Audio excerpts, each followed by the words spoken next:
Lumière sur la foire internationale et gastronomique de Dijon, 92e édition du 1er au 13 novembre au parc des Expos de Dijon.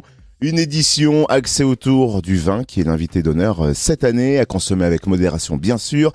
L'abus d'alcool est dangereux pour la santé. Depuis plus de 100 ans, la foire de Dijon propose aux gourmands et curieux un tour de France et du monde des spécialités culinaires.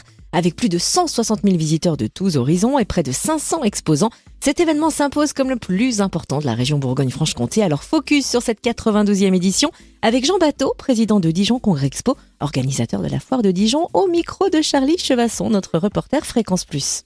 C'est la 92e foire, édition en tous les cas. Ça s'annonce sous quels auspices ? Plutôt favorable. Parce que c'est ce choix de la thématique du vin qui succède à la gastronomie et qui remplace le principe du pays hôte d'honneur qu'on n'a pas abandonné pour autant, parce que je pense qu'on va pouvoir avoir un effet d'annonce sur un pays qu'on n'a jamais pu avoir et les choses avancent bien, mais j'en dirai pas plus. Non, la foire se présente bien et il suffit de voir l'enthousiasme de tous les participants et je pense que nos visiteurs se mobiliseront sans difficulté. Alors donc pas de pays cette année d'honneur ? Non, pas de pays. Non, on reste... j'avais voulu pour nos 100 ans prendre notre thème principal qui était la gastronomie. Mais lorsqu'on a évoqué en premier la gastronomie, c'est dommage de passer à côté du vin lorsqu'on est en Bourgogne. Donc d'où cette thématique sur le vin. Ce concours Pinot Noir Chardonnay qui réunit 200 vins en provenance du monde entier sera quelque chose d'intéressant. Et ce concours a vocation à durer, à se reproduire tous les ans. Il y aura d'autres nouveautés ? Oui et non. Les mêmes choses vont se renouveler.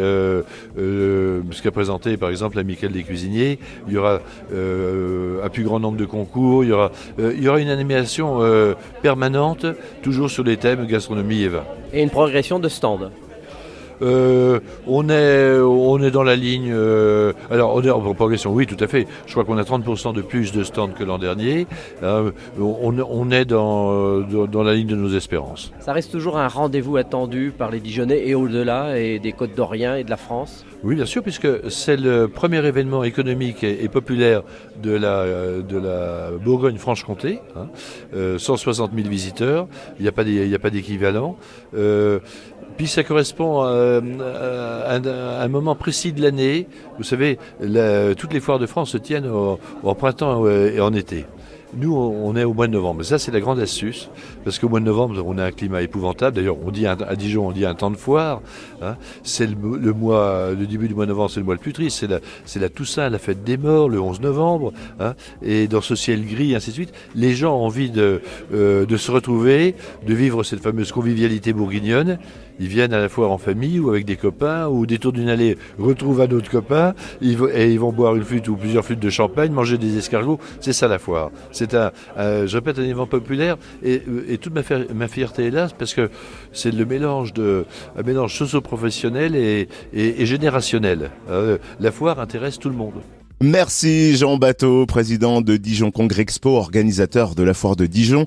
92e édition du 1er au 13 novembre au parc des expositions de Dijon, ouverture de 10h à 20h. Avec 5 nocturnes prévues, l'accès à la foire sera alors possible jusqu'à 22h. Et notez que dimanche 6 novembre, l'actrice et romancière Laetitia Milot sera présente l'après-midi sur la scène des chefs pour cuisiner aux côtés du chef étoilé Stéphane Derbord, le célèbre poulet Gaston Girard. Laetitia Milot va dédicacer ensuite des livres sur l'espace démo et donc vous pourrez faire une photo avec elle. Pour plus d'infos, rendez-vous sur le www.foirededijon.com.